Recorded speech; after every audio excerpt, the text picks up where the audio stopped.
अक्सर हम सोचते हैं कि हमारी मेहनत का फल हमें क्यों नहीं मिल रहा, या फिर घर में अचानक परेशानियां क्यों बढ़ने लगी हैं। कभी-कभी समाधान बहुत बड़ा नहीं, बल्कि बहुत छोटा और सरल होता है। आज के इस वीडियो में मैं आपको एक ऐसा अचूक उपाय बताने वाला हूं, जिसे करने में मुश्किल से 2 मिनट लगेंगे, लेकिन इसके परिणाम आपको हैरान कर देंगे। अगर आप भी अपने जीवन में सुख और समृद्धि की कमी महसूस कर रहे हैं, तो इस वीडियो को आखिर तक जरूर देखिएगा, क्योंकि आधा अधूरा ज्ञान कभी फल नहीं देता। नमः शिवाय। दोस्तों, आज की इस वीडियो की शुरुआत मैं एक बहुत ही साधारण सी चीज से करना चाहता हूं। एक ऐसा पत्ता जिसे हम में से ज्यादातर लोग रोज देखते हैं, लेकिन उसकी असली शक्ति को नहीं समझते। ये पत्ता है बेलपत्र। अब आप सोच रहे होंगे, इसमें नया क्या है? हर कोई जानता है कि बेलपत्र भगवान शिव को चढ़ाया जाता है, लेकिन असली सवाल ये है, आखिर बेलपत्र ही क्यों? क्यों महादेव को ये पत्ता इतना प्रिय है, और क्यों शिव पुराण में इसका बार बार उल्लेख मिलता है? दोस्तों, शिव पुराण में लिखा है कि जब सृष्टि की रचना हुई, तब हर देवता को कुछ विशेष वस्तुएं प्रिय हुईं, लेकिन भगवान शिव को जो सबसे ज्यादा प्रिय हुआ, वो था बेलपत्र। कहा जाता है, बेलपत्र के 3 पत्ते केवल पत्ते नहीं हैं, ये 3 शक्तियों का प्रतीक हैं। सृजन यानी ब्रह्मा, पालन यानी विष्णु, संहार यानी महेश। और जब कोई भक्त इन तीनों शक्तियों को एक साथ अर्पित करता है, तो उसका प्रभाव सीधा उसके जीवन पर पड़ता है। लेकिन दोस्तों, यहीं से एक बहुत बड़ा रहस्य शुरू होता है। शिव पुराण में एक और बात कही गई है कि हर बेलपत्र पूजा के योग्य नहीं होता। यानी अगर आपने बिना सोचे समझे कोई भी बेलपत्र उठाया और उसे शिवलिंग पर चढ़ा दिया, तो हो सकता है कि आपकी पूजा का कोई फल ही ना मिले।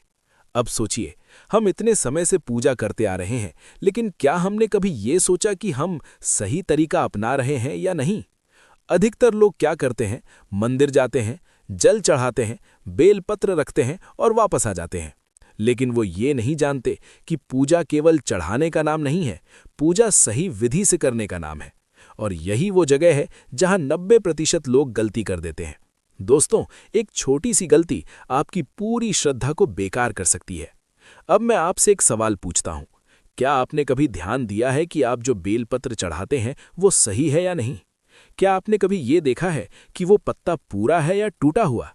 क्या आपने कभी ये सोचा है कि उसे किस दिशा में चढ़ाना चाहिए? अगर नहीं, तो आप अकेले नहीं हैं, क्योंकि ज्यादातर लोग यही गलती करते हैं, और इसी वजह से उन्हें वो फल नहीं मिलता जिसकी वो उम्मीद करते हैं। लेकिन चिंता की बात नहीं है, क्योंकि आज से आप ये गलती नहीं करेंगे। इस वीडियो में मैं आपको एक एक करके वो सारी बातें बताने वाला हूं जो शिव पुराण में बेलपत्र के बारे में कही गई हैं। लेकिन उससे पहले एक छोटी सी कहानी सुनिए। कहा जाता है, एक बार एक गरीब भक्त था, जिसके पास भगवान को चढ़ाने के लिए कुछ भी नहीं था। न दूध, न फल, न कोई महंगा प्रसाद। उसके पास बस एक चीज थी, वो था एक बेलपत्र। उसने पूरे श्रद्धा से वो बेलपत्र उठाया और भगवान शिव को अर्पित कर दिया। कहते हैं, उस एक बेलपत्र से भगवान इतने प्रसन्न हुए कि उसकी पूरी जिंदगी बदल दी।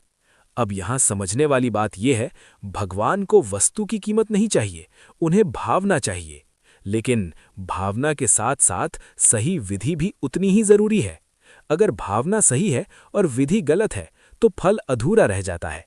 और अगर भावना भी सही हो और विधि भी सही हो, तो परिणाम चमत्कारी होता है। इसीलिए आज का ये वीडियो बहुत खास है, क्योंकि इसमें हम केवल बेलपत्र के बारे में नहीं, बल्कि सही पूजा के बारे में सीखने वाले हैं। अब अगले भाग में हम जानेंगे कि बेलपत्र का असली महत्व क्या है और क्यों इसे 3 पत्तों के रूप में ही चढ़ाया जाता है। तो वीडियो को जरूर देखिएगा, क्योंकि आगे की जानकारी आपके लिए बहुत जरूरी है। हर हर महादेव। नमः शिवाय। पिछले भाग में हमने जाना कि बेलपत्र भगवान शिव को क्यों प्रिय है और कैसे एक साधारण सा पत्ता भी आपकी किस्मत बदल सकता है। लेकिन अब सबसे जरूरी सवाल आता है, आखिर बेलपत्र का असली महत्व क्या है और क्यों शिव पुराण में इसे इतना विशेष स्थान दिया गया है? दोस्तों, शिव पुराण में बताया गया है कि बेलपत्र केवल एक पत्ता नहीं है, ये एक दिव्य ऊर्जा का प्रतीक है। इसके 3 पत्ते सिर्फ दिखने में जुड़े हुए नहीं होते, बल्कि ये 3 शक्तियों को अपने अंदर समेटे हुए होते हैं। पहला पत्ता मन, दूसरा पत्ता वचन, तीसरा पत्ता कर्म। जब कोई भक्त इन तीनों को शुद्ध रखकर भगवान शिव को बेलपत्र अर्पित करता है तो उसकी पूजा पूर्ण मानी जाती है। लेकिन अगर इन तीनों में से कोई एक भी अशुद्ध हो तो पूजा का प्रभाव कम हो जाता है। अब यहाँ एक और गहरी बात समझने की है। शिव पुराण में ये भी कहा गया है कि बेलपत्र के 3 पत्ते ब्रह्मा, विष्णु और महेश का भी प्रतीक होते हैं। यानी जब आप एक बेलपत्र चढ़ाते हैं तो आप केवल शिव जी की नहीं बल्कि तीनों देवों की पूजा कर रहे होते हैं।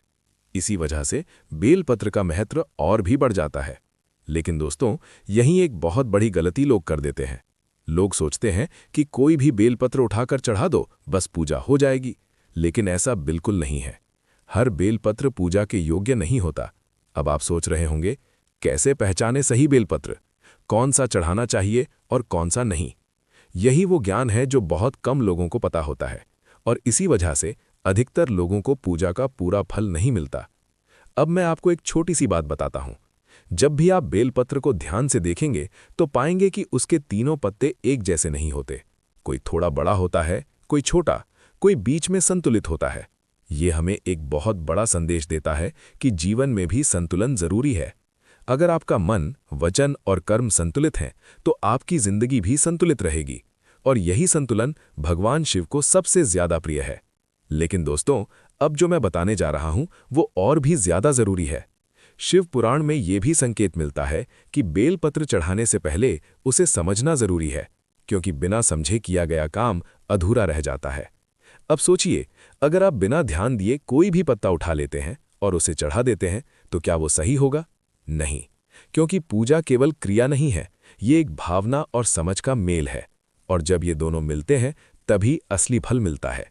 इसीलिए अगले भाग में हम जानेंगे कौन सा बेलपत्र चढ़ाना चाहिए, कौन सा बिल्कुल नहीं चढ़ाना चाहिए और वो कौन सी गलतियां हैं जो आपकी पूजा को कमजोर बना देती हैं। तो वीडियो को अंत तक जरूर देखिए, क्योंकि आगे जो जानकारी आने वाली है वो आपकी पूजा का तरीका पूरी तरह बदल सकती है। हर हर महादेव। नमः शिवाय। पिछले भाग में हमने जाना कि बेलपत्र का महत्व कितना गहरा है और कैसे ये सिर्फ एक पत्ता नहीं बल्कि एक शक्ति का प्रतीक है। लेकिन दोस्तों, अब हम उस हिस्से में आ चुके हैं जहां सबसे ज्यादा गलतियां होती हैं और सच कहूं, यहीं पर 90% लोगों की पूजा अधूरी रह जाती है, क्योंकि उन्हें ये पता ही नहीं होता कि कौन सा बेलपत्र सही है और कौन सा नहीं। अब सबसे पहले एक सीधी सी बात समझ लीजिए, हर बेलपत्र भगवान शिव को चढ़ाने योग्य नहीं होता। जी हाँ, ये बात बहुत कम लोग जानते हैं। अधिकतर लोग क्या करते हैं, जो भी बेलपत्र मिला उठाया और चढ़ा दिया। लेकिन यही सबसे बड़ी गलती की शुरुआत है। अब ध्यान से सुनिए। पहली गलती, कटे फटे बेलपत्र चढ़ाना। अगर बेलपत्र कहीं से टूटा हुआ है या उसके पत्ते फटे हुए हैं तो उसे कभी भी शिवलिंग पर नहीं चढ़ाना चाहिए, क्योंकि ऐसा बेलपत्र अपूर्ण माना जाता है और भगवान शिव को हमेशा पूर्ण चीज ही अर्पित करनी चाहिए। दूसरी गलती, सूखे या मुरझाए हुए पत्ते। बहुत लोग पुराने या सूखे बेलपत्र चढ़ा देते हैं, सोचते हैं कि इससे फर्क नहीं पड़ता। लेकिन शिव पुराण में संकेत मिलता है कि ताजगी और शुद्धता बहुत जरूरी है। सूखा पत्ता बराबर कम ऊर्जा, ताजा पत्ता बराबर सकारात्मक ऊर्जा। इसलिए हमेशा हरे और ताजे बेलपत्र ही चढ़ाएं। तीसरी गलती, जमीन पर गिरे हुए पत्ते उठाना। ये गलती भी बहुत आम है। लोग सोचते हैं कि पेड़ के नीचे जो पत्ते गिरे हैं उन्हें उठाकर चढ़ा देंगे। लेकिन दोस्तों, जमीन पर गिरा हुआ बेलपत्र अशुद्ध माना जाता है, उसे पूजा में इस्तेमाल नहीं करना चाहिए। चौथी गलती, 1 या 2 पत्तों वाला बेलपत्र। बहुत बार बेलपत्र टूटकर 1 या 2 पत्तों का रह जाता है। ऐसे बेलपत्र को चढ़ाना सही नहीं माना जाता। हमेशा 3 पत्तों वाला बेलपत्र ही चढ़ाना चाहिए, क्योंकि वही पूर्णता का प्रतीक है। अब दोस्तों, ये तो सामान्य गलतियां थीं, लेकिन अब मैं आपको वो बात बताने वाला हूं जो सबसे ज्यादा महत्वपूर्ण है और यहीं पर सबसे ज्यादा लोग गलती करते हैं। लेकिन उससे पहले एक छोटी सी बात समझिए। पूजा में केवल वस्तु नहीं बल्कि आपकी समझ और ध्यान भी जरूरी है। अगर आपने सब कुछ सही किया लेकिन एक छोटी सी गलती कर दी तो पूरा प्रभाव कम हो सकता है। और यही वजह है कि बहुत लोग कहते हैं, हम पूजा करते हैं फिर भी फल नहीं मिलता। अब आप समझ रहे होंगे क्यों? क्योंकि नियम पूरे नहीं हो रहे। लेकिन चिंता मत कीजिए, क्योंकि अगले भाग में मैं आपको वो सबसे बड़ी गलती बताने वाला हूं जो 90% लोग करते हैं और जिसकी वजह से पूरी पूजा बेकार हो सकती है। तो वीडियो को यही मत छोड़िए, क्योंकि आगे जो बात आने वाली है वो आपकी पूजा का तरीका पूरी तरह बदल देगी। हर हर महादेव। नमः शिवाय।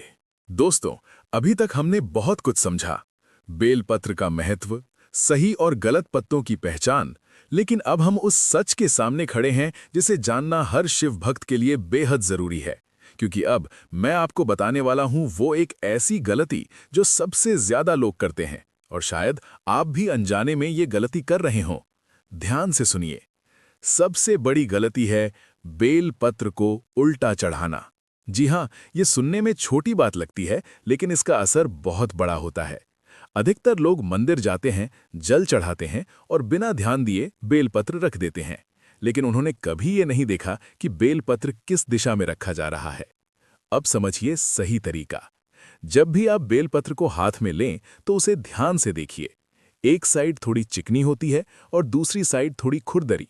सही नियम, चिकनी साइड ऊपर होनी चाहिए और डंडी आपकी तरफ होनी चाहिए। यही वो विधि है जो शिव पुराण में बताई गई मानी जाती है। अब सवाल आता है, अगर उल्टा चढ़ा दिया तो क्या होगा? दोस्तों, इसका मतलब ये नहीं कि भगवान शिव नाराज हो जाते हैं, लेकिन इसका मतलब ये जरूर है कि आपकी पूजा का प्रभाव कम हो जाता है। यानी आपने श्रद्धा से पूजा की, लेकिन परिणाम वैसा नहीं मिलेगा जैसा मिल सकता था। अब एक और गहरी बात समझिए। पूजा केवल क्रिया नहीं है, ये एक ऊर्जा का आदान प्रदान है। जब आप सही विधि से बेलपत्र चढ़ाते हैं तो आपकी ऊर्जा सीधा भगवान तक पहुंचती है, लेकिन अगर दिशा गलत हो तो वही ऊर्जा बिखर जाती है। और यही वजह है कि बहुत लोग कहते हैं कि हम पूजा करते हैं लेकिन असर नहीं दिखता। अब आप समझ गए होंगे कि छोटी छोटी बातें कितनी बड़ी होती हैं। लेकिन दोस्तों, यहीं एक और बात आती है। क्या केवल सही दिशा ही काफी है? नहीं, क्योंकि पूजा में भावना, शुद्धता और विधि तीनों का साथ होना जरूरी है। अगर इनमें से एक भी चीज कम हुई तो परिणाम अधूरा रह सकता है। अब आप सोचिए, अगर आपने सही बेलपत्र लिया, सही दिशा में चढ़ाया और सच्चे मन से पूजा की तो क्या होगा? परिणाम कई गुना बढ़ जाएगा, और यही असली रहस्य है। लेकिन अभी भी एक आखिरी चीज बाकी है, एक ऐसा छोटा सा उपाय जो आपकी मनोकामना को और जल्दी पूरा कर सकता है, और यही हम जानेंगे अगले भाग में। तो वीडियो को यही मत छोड़िए, क्योंकि आखिरी भाग में मैं आपको एक ऐसा सरल उपाय बताने वाला हूं जो आपकी जिंदगी में बड़ा बदलाव ला सकता है। हर हर महादेव। नमः शिवाय। दोस्तों, अभी तक आपने जाना बेलपत्र का महत्व, सही और गलत नियम, और वो सबसे बड़ी गलती जो आपकी पूजा को कमजोर कर सकती है। अब समय है उस अंतिम और सबसे महत्वपूर्ण बात को जानने का। वो सरल उपाय जो आपकी मनोकामना को जल्दी पूरा करने में मदद कर सकता है। ध्यान से सुनिए। ये उपाय बहुत आसान है, लेकिन इसे सही तरीके से करना जरूरी है। सोमवार का दिन चुनिए, क्योंकि ये दिन भगवान शिव को समर्पित माना जाता है। सुबह स्नान करके साफ मन और शांत विचारों के साथ मंदिर जाएं या घर में शिवलिंग के सामने बैठें। अब 11 ताजे और साफ बेलपत्र लीजिए। हर बेलपत्र को हाथ में लेकर धीरे धीरे भगवान शिव को अर्पित करें और हर बार मन ही मन एक मंत्र बोलें, ओम नमः शिवाय। अब यहां एक जरूरी बात समझिए।